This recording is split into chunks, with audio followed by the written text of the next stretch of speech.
let us put our hands together in our warmest possible way for brother and comrade Julius Malema, who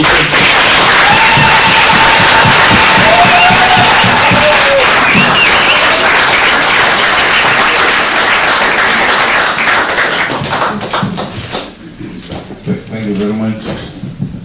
And let me thank everyone else who came to be with us here today, and also thank the leadership and the delegation of the economic freedom fighters.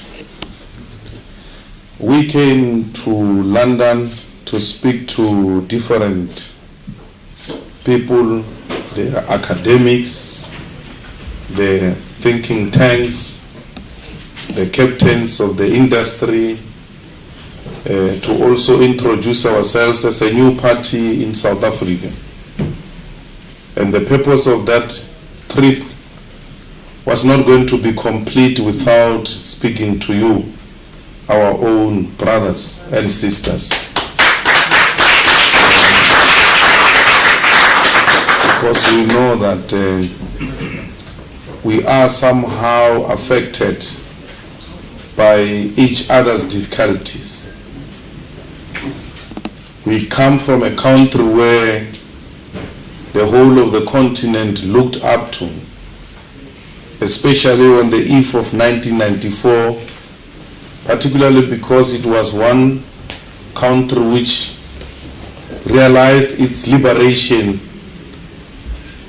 far much later, after many African states have realized their liberation and betrayed their people. And we thought that the South African new regime will learn from failed African states and do not commit similar mistakes and become another failed African state. But the reality is that everything else that constituted failed African state is currently happening in that country. We who grew up in the ANC fought very hard for the ANC to prioritize the people and introduce radical positions which will reposition African people in a much more better position to reclaim their land and their resources and their economy in that country. But the problem was that the ANC compromised so much that it's not prepared to tamper with property ownership in South Africa. The property ownership of South Africa in a democratic state is still reflective of colonial times of property ownership. The economy of South Africa is still in the hands of the 10% of the population of South Africa. The 80% of the population share less than 10% of the economy of South Africa. There are two people in South Africa who are rich, richer than 26 million people. Those 26 million people, even if they were to put together the resources they have, they will not come anywhere close to two richest people in South Africa. The rich have become more richer, the poor have become more poorer. The gap has widened, the inequality has increased, unemployment has increased, poverty has increased. Some of the black brothers are even saying it looks like it's worse than apartheid times. Worse than apartheid times because during apartheid you never expected anything better. So it pains you now when those who are perpetuating your pain happen to be black. And those black people are the ones who should be in the forefront of changing the living conditions of our people in South Africa.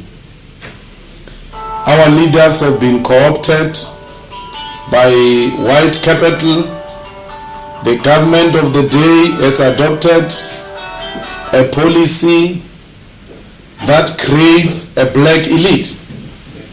And that black elite can only serve if it's prepared to protect the wealth of white minorities. White supremacy is still the order of the day, where the majority of South Africans and Africans in South Africa are so scared of white people. The dignity, the confidence of our people is not there. 21 years into democracy, we still have the statues of the colonizers at prominent public places. When we want to destroy those statues, we are reminded that that is our history. It must be kept where it is. Literally forcing us to hang a picture of an ex-husband who was a rapist, and you divorced that person, and they say to you, this is your history. This person who once raped your child, the picture must keep on hanging there because that is your history. A shameful history, an insultive history, a history that perpetuates white supremacy, a history that perpetuates colonialism, must be kept at prominent places because young white people who grew up in a democratic South Africa must grow to know that whites are superior than black people. Because when you are asked, who is Cecil John Rhodes, you must explain that this is the man who conquered black people and stole their land, and that's why today we are so privileged in this country. It is because of this person they are celebrating in this public space. So if you want to be celebrated, that's what that statue says. You must continue with conquering of black people and staying on top, because that's where you belong as a white person. In Parliament of South Africa, you've got a statue of Louis Botha, prominent statue of Louis Botha at the entrance of Parliament. Behind that statue is a small statue of Nelson Mandela. They put a statue of a murderer, a man who presided over the killing of black people. And then behind him, they put a statue, a small statue of a person they claim to be celebrating. The person they all love, a man of reconciliation. Why would you put a man of reconciliation, the statue of a man of reconciliation, behind a statue of a man who perpetuated hatred and killings of black people? You question that, you are questioning the legacy of Nelson Mandela, you are doing away with reconciliation. It can't be. It can't be reconciliation at all costs. It can't be that the oppressed are the ones who must be prepared to reconcile, while the oppressor still shows no remorse, actually display a total disregard of that reconciliation and arrogance. When you question that you are a problem, you must be isolated. Because those are the things we shouldn't hear. We inherited a colonial economy, left everything as it is. We said the free market capitalist will transform the economy voluntarily for us. Let's not tamper with it, they will do it for us. But when they came from war here in Britain, they took over strategic sectors of the economy, they rebuilt the economy. The state did not leave the economy in the hands of free market capitalists. We come from the same war. We were in war with apartheid regime. We defeated the apartheid regime. Therefore, we must rebuild the economy ourselves and redistribute wealth the same way they did in Britain. It is not allowed. Everywhere else you talk success, the state was involved. You talk in Japan, the state was involved. South Korea, the state was involved. Singapore, the state is involved. Including in America, the state is involved. The US military is one of the best owned state enterprises. Because everything else you are celebrating comes from that military. You talk internet, you talk GPS, you talk the technology we find today in the planes comes from that state-owned enterprise called US military. It's not a private institution. So if everything state-owned is disastrous, why is the military of US not a disaster? We are in an economy that is private-owned, yet we are swimming in a pool of a disaster. It's not owned by a state. South African economy is private-owned, yet it didn't produce any desired results. The African economy is private-owned. It's foreign-owned worse. They talk about foreign direct investment. Don't tamper with it because you'll make the investors run away from Africa. Yet they leave nothing there.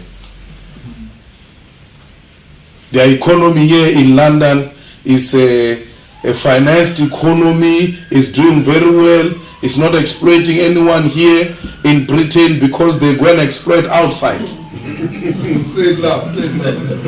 You see? So we cannot allow that. We have a responsibility to reposition Africa and make Africa enjoy the same status with America, with Europe, with all continents in the world, and not to be a subject of imperialist forces. It can be done. It is possible. It needs a united Africa. It needs us to liberate the oppressed mindset of African masses. Because the indoctrination of colonizers is too much.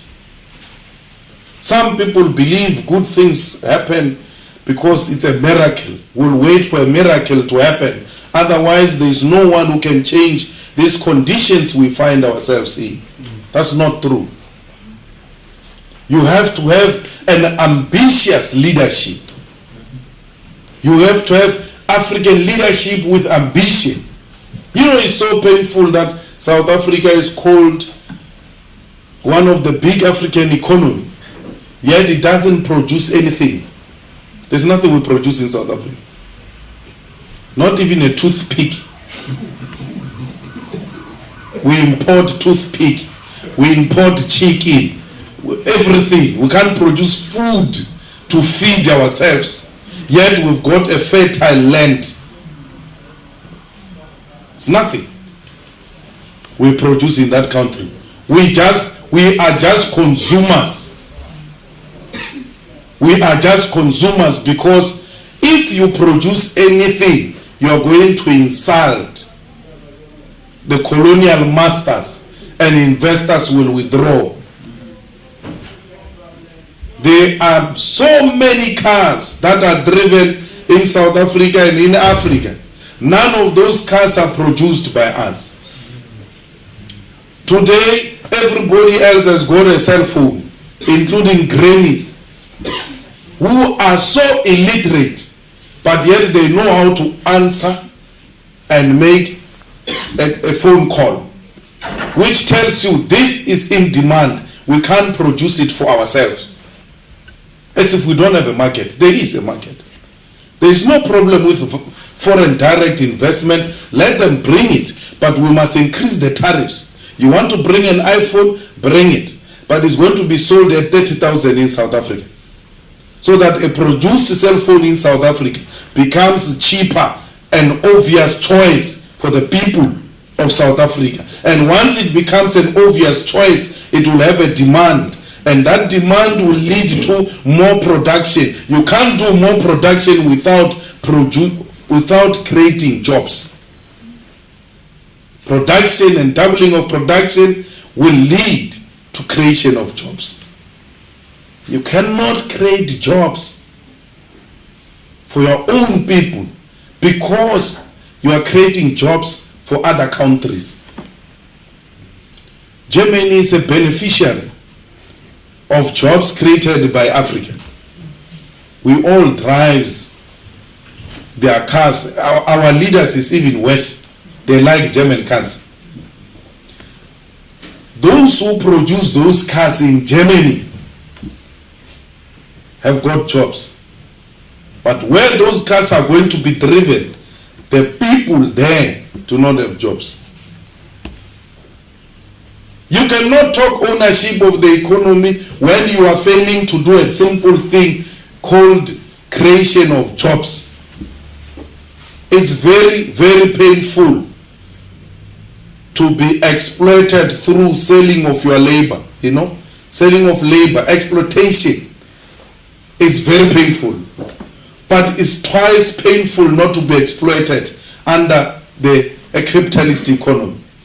Because if you say you are not exploited, it means you are not working. You have no income, nothing. So you are still going to ask to be exploited before you can even become an owner. You have not mastered being exploited because there is no opportunity created for the exploitation of these people who many of them are even graduates. In South Africa, the kids are discouraged to go to school because graduates are loitering the streets of South Africa, and those who are working can't even afford to get a bond, and therefore they stay in the back rooms of their parents with honors and masters. So discouraged. Others even stopped looking for jobs because they think that this thing of jobs is created for certain people who are politically connected. They've just given up. It has to change. And it can only be changed by African leadership. The people who know the pain and the sufferings of our people are the ones who must say, enough is enough.